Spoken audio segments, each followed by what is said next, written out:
Hey guys, I'm really excited to throw some news out to you guys here.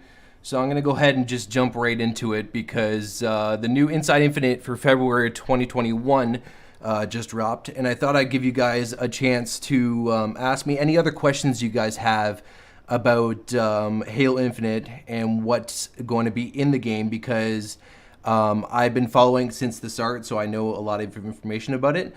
But yeah, I thought we'd just start at the beginning. And 343 basically kind of said that Infinite is going to be, they talked about it being a spiritual reboot again.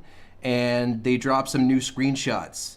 So they dropped some new screenshots of in-game, which is I'm really excited about because it looks like they have really revamped the surface, and either this is a part of the map that we haven't seen before, or they have taken away a lot of the really noisy kind of hexagonal columns that we saw in the July gameplay reveal.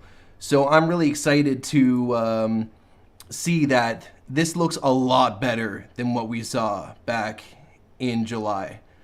These graphics look a lot more streamlined. The textures look a lot better. As you can see, the Marines here they look a lot more textured than a lot of the characters that we saw before, and the Warthog looks a lot better. I'm really excited for what they have in store because at this point it's just getting polished and more polished as we go along, right? So they also said that they were taking a lot of cues from Combat Evolved, and they said that they were trying to move away from the noisiness of Halo 5 and bring back a more classic feel to the game. They showed off some more concept art. I'm assuming that this would be either a UNSC base, it looks to be, and you see a holographic image of the Zeta Halo ring broken. And yeah, they showed off some Banished Strongholds, some concept art. That looks like concept art to me of a Banished Stronghold. Obviously, you can see in the concept art the really noisy columns in the background, but I hope that in the final game that those are very minimalistic because this looks amazing, but those noisy columns in the background is what made it look a lot like Minecraft, so hopefully that's not in the final game. Just let me know if anybody's watching, just let me know in the chat if you can hear me right now. I'm just going to go ahead and switch over to the live dashboard here. Just give me a second.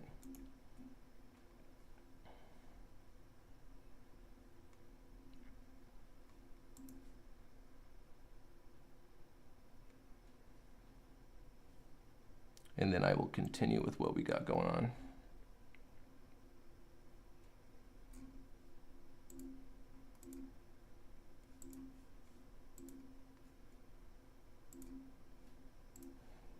Okay. There we go. Let me know. Oh, hey, Spear Maiden. How you doing? If you're still watching, just let me know if you can hear me properly.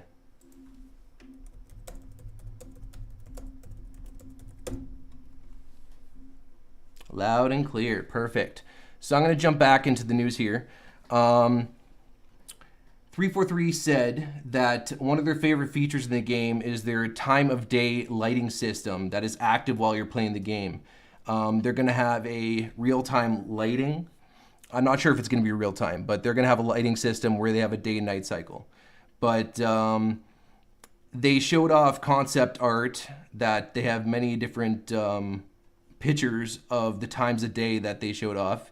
And this looks amazing. Like, that looks like straight out of Halo CE back in the day, but like brought into 2021, 2022. Like, this looks friggin' amazing. But yeah, they showed off the day and night cycle and how it slowly becomes nighttime. And yeah, this looks so much better than what we saw, guys.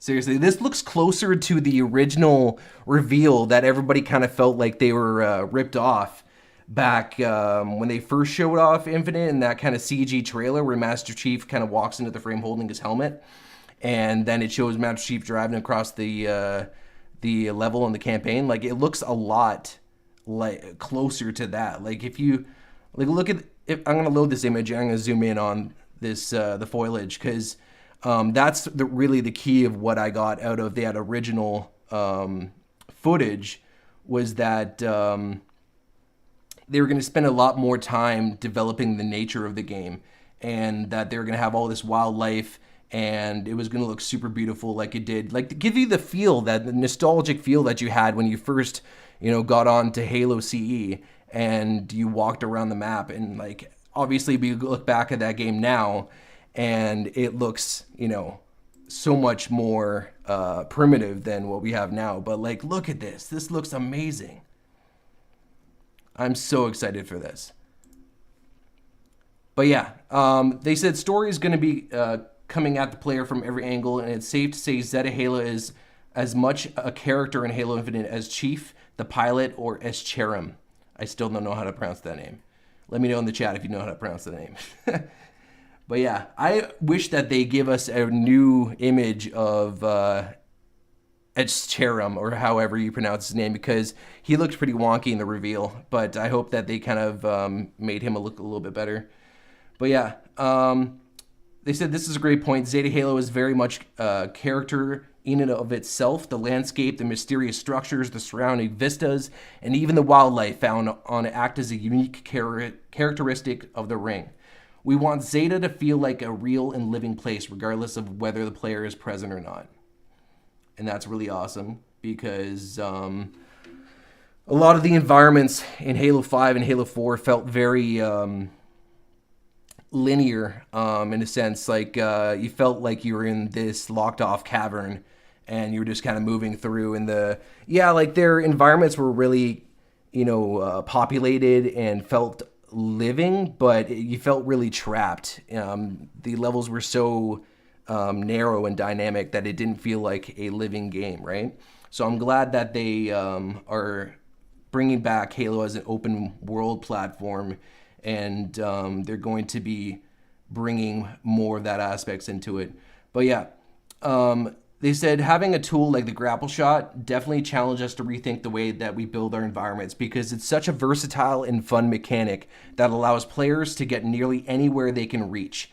The art team has had the added challenge of ensuring that we do allow players to get spots in areas that previous titles we have prevented them from getting to.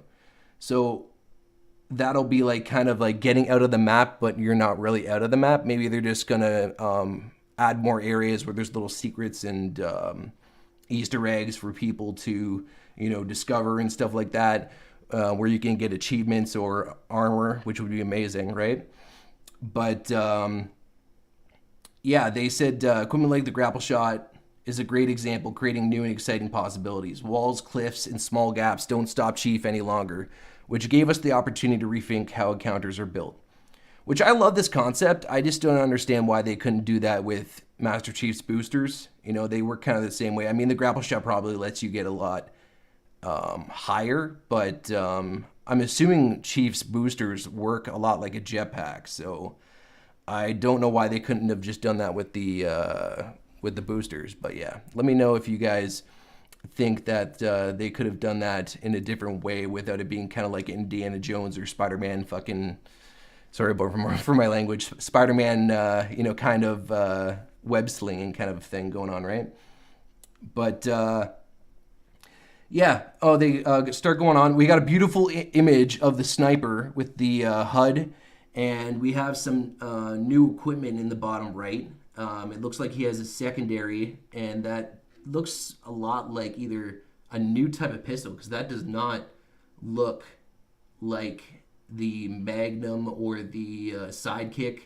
That looks a lot more like either a Banished weapon or a Covenant weapon, but that looks a lot like a pistol. That's weird. But yeah, they also have this little stick-looking figure on the right, and what looks to be a bubble shield on the far right there, but that could be anything at this point, right? So we'd have to wait to see. But doesn't that full runner structure just look gorgeous?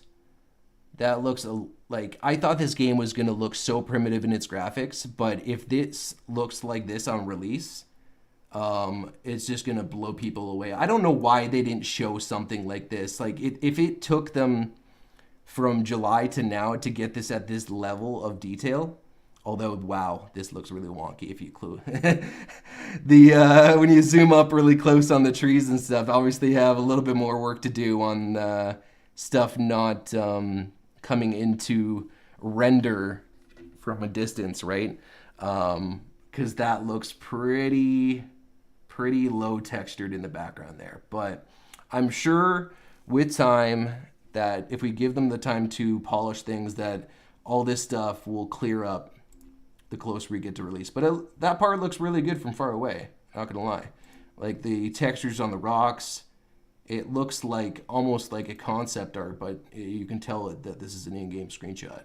So, but yeah, they go on to talk about co-op, and they said campaign is about telling the next great chapter of the Master Chief story, and the co-op experience is about playing this story together with your friends. The solo gameplay experience is designed to provide players with options on how they want to tackle situations.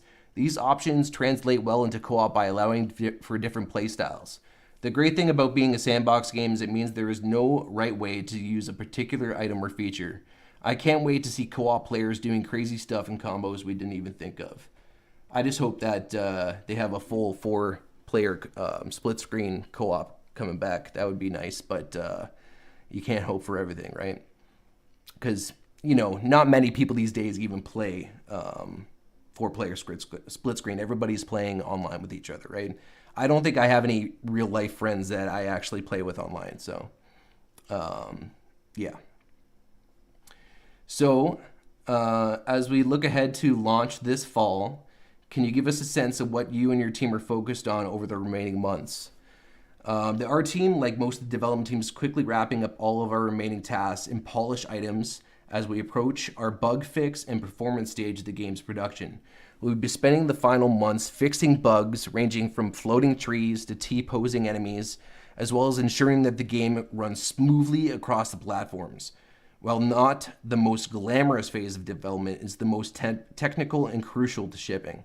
Definitely most crucial to shipping, because if they release this game like a cyberpunk, release, Halo will be dead, that's for sure.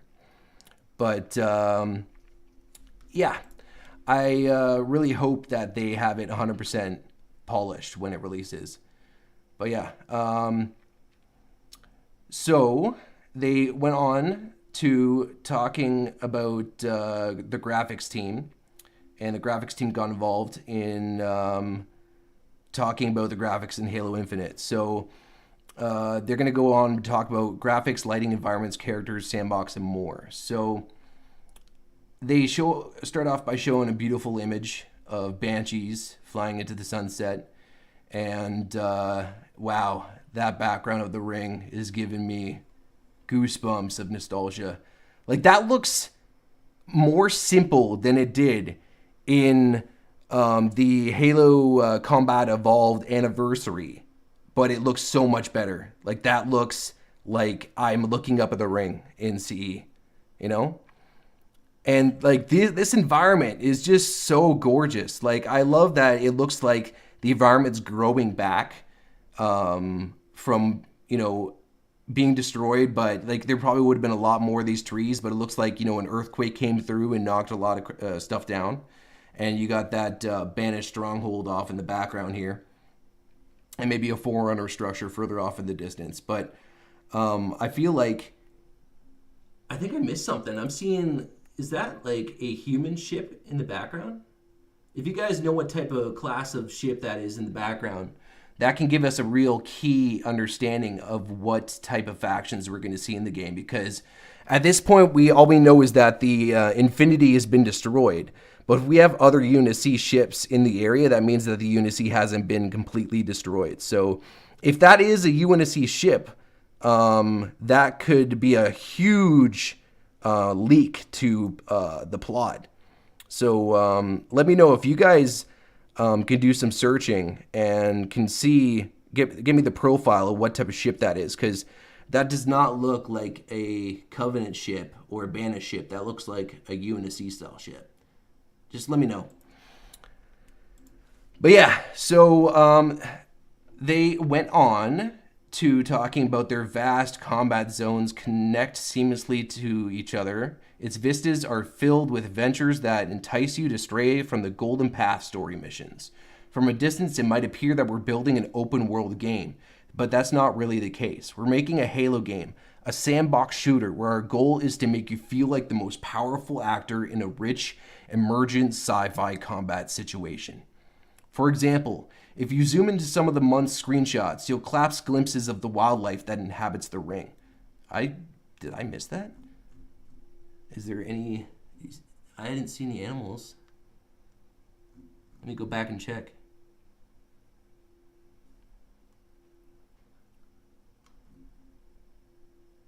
You guys seen anything in these? Maybe a bird?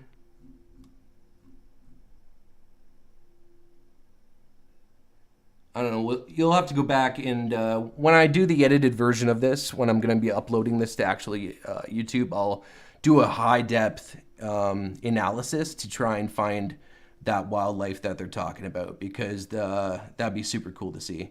Because I can't really see anything just by looking at the screenshots here. I'd have to zoom in and really just take a look. But yeah. Yeah, let's go back to the wildlife that inhabits the ring. Halo Infinite's campaign doesn't have a crafting system. However, you won't spend time hunting and skinning animals to make better gear for Master Chief. Spartans wear Mjolnir or assault armor. They don't need leather boots. That's hilarious. What you will spend time doing is plummeting from a rocky overlook into the heart of an enemy patrol, eliminating their leader with a well-struck plasma grenade, using a grapple shot to pull his power weapon off the ground and into your hands, and then empty its magazine to the rest of the patrol, scattering the nearby wildlife back into their burrows. Which is to say, we've designed Halo Infinite so that you feel freer than you have ever been to do what Spartan super soldiers do best: survey a battle space, plan your attack, engage the enemy, deal with whatever surprises the sandbox throws your way, and then rearm for the next battle. What's different this time is that you have more freedom than ever before to choose your path through the world. Follow a hidden cave system into a well-guarded fortress. Wind your warhog through a fog-filled mountain pass. Capture a banshee and fly it to a floating ring fragment across a gap of stars. A strong narrative remains at the heart of Master Chief's adventure, and your journey between story missions is entirely up to you. So then, what kind of game is Halo Infinite? It's the most open and adventure-filled Halo game ever. It's the Halo game we could only dream about making 20 years ago, and we can't wait for you to explore it. Wow. So, obviously, they seem a lot more passionate than they have in the past. I feel like they know that they have stepped on a lot of toes over the years with the backlash they've been getting from a lot of the Halos, and they want to make something that everybody's going to enjoy. Me, myself, you might call me a boomer. I didn't like Halo 5. I thought the movement mechanics were way too Call of Duty. The sliding, just everything about it was way too quick. Halo's supposed to feel floaty and bouncy and like you're in control. They can have sprint in there, like Halo Reach had sprint, but it still felt floaty. It still felt like Halo. They didn't go too far, and it seems over the last 10 years, they've just been going way too far with everything they've been trying to implement. They've been trying to bring Halo into the modern world is what it is, but I feel there's better ways to do that, because if they go back to like a Halo Reach and Halo, maybe Halo Reach mixed with a little bit of Halo 4 kind of style gameplay, where equipment is not something that you have on you at all time that you spawn with, but it's a pickup on the map. Oh, I think I might see that wildlife they were talking about, guys, right here in the bottom right corner. I think those are little birds or something like that. But yeah, I'll leave that up to you guys to explore, because there's going to be a lot more Easter eggs hidden in these screenshots for you to take a look at. But yeah, I just feel like them bringing this back to a classic Halo feel is the best decision they made in years. They're going to bring so many Halo fans back, and they're going to bring a lot of new players into this classic Halo experience, because they're going to be making the game free to play, and you're going to see like the biggest Halo population you've ever seen since Halo 3 days. It's going to be crazy. It's going to be like when Halo Reach released for the first time on PC, but the nostalgia is not going to die off, and people aren't going to go back to the other games. This is a brand new experience for everybody to not get bored of, right? And with lots of areas to explore. So I'm really excited for them to bring back Halo to its golden years, with a little bit of a twist, with a little bit of a modern flair. And yeah, I think that's all I have to say for this one. Like I said, I'm going to go into a more in-depth analysis when I make my edited video, which I'll probably be releasing on Monday or Tuesday. But yeah, I'll be going over this with a fine-tooth comb. I just wanted to get this news out to you guys as quick as possible, that there's new screenshots and stuff like that, and just read a little bit of this. If you want to read the full articles, they're on Halo Waypoint right now. Yeah, so stay tuned. If you're watching right now and you're not subscribed and you want to see more Halo news, Halo Infinite news, Halo Clan news, and if you guys like the idea of me coming out with a podcast to talk with other clans about the community and what they foresee for the future of Halo, let me know in the chat.